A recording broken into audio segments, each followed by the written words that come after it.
Good afternoon, everyone. Good afternoon, good afternoon.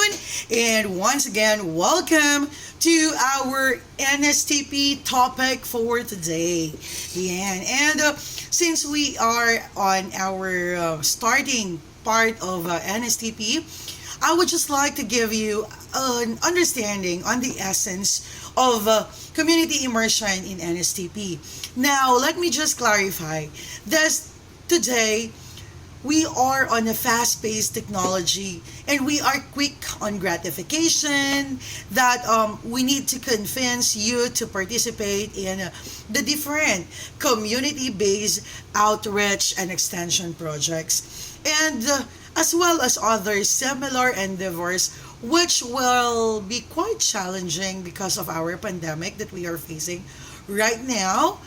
However, we need to understand that whether we like it or not, life is really challenging than ever. However, what does it take for younger generations to be involved in their communities? It is really challenging, guys, for the younger generations to have that heart of serving other people. At, at the same time, it is really difficult to see that adults nowadays are not even encouraging the people, the younger generation, to be of service to the community. So our big task for today is how can we encourage you or their students to start showing love and be challenged to be encouraged to simply make a legacy in transforming our communities. According to the Republic Act 1987 Philippine Constitution, Article 2, Section 13, it states there that we recognize the vital role of youth in nation building. This particular sentence means a lot. It means that we need to inculcate among the youth the value of patriotism and nationalism, and at the same time encourage you to involve in public and civic affairs. With this, we are also enshrined that in this Constitution, according to the Declaration of Principles, it is also the prime duty of the government to serve and protect the people. However, we understand that because of the changing world that we live into right now, we might be called to serve and protect our people. We might also be called to defend our state. And how can we defend our state? This is through the taking the required RA 9163, wherein we can either render our personal military or civil service. It is noteworthy, guys, that the obligation to defend the state is imposed not only among the youth, but even to us. We, as Filipino citizens, in accordance to the preamble of the 1987 Philippine Constitution, men and women, we are not exempted in serving our country. These constitutional mandates and tenets in serving our country is the basis for the enactment of the RA 9163, which is also known as the National Service Training Program Act of 2001. And this particular subject aims to motivate, train, organize, and mobilize the youth in military training, literacy, and civic welfare. And this could also be in other forms of similar endeavors in the services and in the service rather and patriotism while we undergo the NSTP. At the same time, this particular program, which will be undertaken for 2 academic period, requires you to have community immersion on the second semester. This approach is required for community and students to strengthen the linkage Okay? And at the same time, to help in the community development, and there will be process that we will go through. First, we need first to improve the youth's understanding of their community and how it works through several hands-on activities. So before we go to the different activities, we still first need to, one, survey our community. But because of the big challenge of the pandemic, we will no longer interview our members in the community. Instead, we will only interview our SK officials, our BHW, and our barangay official, at least limited to them. And at the same time, whenever the problems that were identified by them, okay, are part of their projects that are in accordance with their budget, then we can be their apprentice, or we can be the assistant. We can assist them in implementing their activity. As long as our activities are in accordance with what we have learned in NSTP and are in accordance with IATF rules during the implementation, because we also do not want that your health would also be at risk. We must understand that you are not even required to come to school anymore. However, because of the service and volunteerism that we want you to have by heart, we want you to start serving the people in your community in your own small acts. At the same time, students were already provided with several skills during first semester, and this time we will try our very best to provide you with opportunities to develop your skills, particularly in contributing in different meaningful ways. That is why our topic for today is for you to understand the importance or essence of community immersion in NSTP. Furthermore, our process for today will help you understand deeply the issues and problems that you are facing in your community. And of course, that will be explained to you clearly by our officials in the community. At the same time, we will try our best to at least meet and be able and be capable enough to in our more in our simpler way act on the different problems that were identified by them. And when you do this, it will kick off, okay, or this will be the start of your involvement in the future community affairs. This will start to be your legacy in serving our country. However, there is what we call a needs assessment process wherein we need to identify first the different problems. Now, in a short while, on the next lecture, you will understand deeply how are we going to do this. Therefore, through this National Service Training Program focused on promotion of general welfare of the Filipino via responsive and altruistic community-based projects by our student trainee who will undergo community immersion, will become the fulfillment of the requirements in NSTP2. Thus, this community service will increase the local perception among the adult.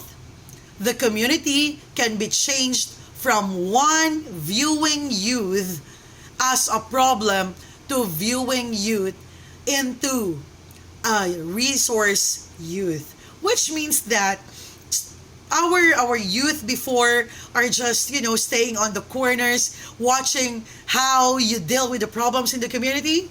But this time we want our youth not to be the contributor of the problems, but to start or begin with projects, programs, and activities that will become solution to the problems in our community. Furthermore, The changing of this perception is important because as leaders, it is important that you take advantage of your opportunity to harness now at this point in time the energy, the enthusiasm of younger generations to build more sustained community activities and services. With this, we will need your help and your hope to solve the problems that our community is facing. Another benefit of coming up with NSTP project is number one, increase public support. You know, when the people in your community, your constituents, do not see anybody there who would be having a heart to help them, they will never have a heart to support anyone because they don't see anything. However, if they start seeing you working on something, then they will also start doing and supporting something. Furthermore, this activity will also help a strong partnership by and between the community and the students as well as the school's image. And the penultimate of the community service learning program is to create an environment of learning by doing, which will of course begin with the process of helping you, our dear students, to assume role in social responsibility.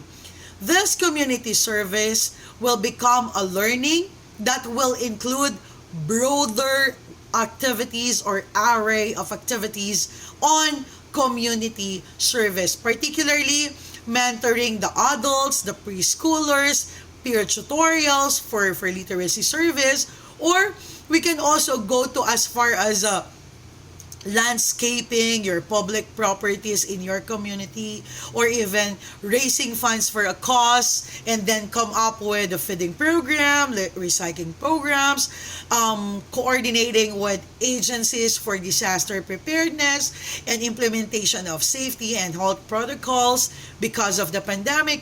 Then all these are just simple activities that you can perform in your community. At the same time, a well-designed community service programs are reported to increase teamwork not only among students but even among teachers.